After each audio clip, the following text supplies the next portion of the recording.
Été 2015, une vague de solidarité sans précédent saisit l'Allemagne. Des dizaines de milliers d'Allemands s'engagent pour aider les nouveaux réfugiés à s'installer et ça dure. En un an, ils sont plus d'1 million de migrants dont la moitié syriens a demandé l'asile. La chancelière allemande est louée pour sa politique d'accueil humanitaire. Elle y voit une chance pour son pays et le répétait encore lors de ses vœux de nouvelle année. Je suis convaincue que si nous nous attaquons correctement aujourd'hui à cette formidable tâche que représente l'intégration de tant de personnes, alors demain cela représentera une grande chance pour nous, parce que cela engendre de superbes actions civiles et des mesures politiques compréhensives. Mais les attaques en masse de la nuit du Nouvel An à Cologne ont changé la donne. Elles ont instillé le doute dans la population sur la capacité des autorités à intégrer cette vague de migrants.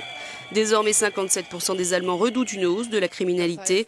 Angela Merkel est obligée de durcir le ton. Le droit de résidence et le droit d'asile en Allemagne peut être retiré si quelqu'un est condamné, peu importe la sentence, si c'est une peine avec sursis ou non, dit-elle. Nombreux sont ceux qui appellent à ne pas jeter la suspicion sur les réfugiés, mais les groupes d'extrême droite ont été prompts à instrumentaliser ces attaques de Cologne pour demander l'arrêt de l'afflux de migrants. Cologne a d'ailleurs connu sa plus grande manifestation anti-migrants et des heurts samedi.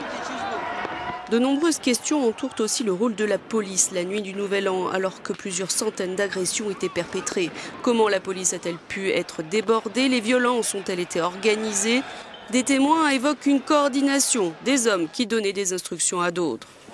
La semaine dernière, le ministre allemand de la Justice, Heiko Maas, déclarait « Les auteurs doivent être punis. Nous devons urgemment clarifier si c'est une nouvelle forme de crime organisé contre lequel l'État doit prendre des mesures. »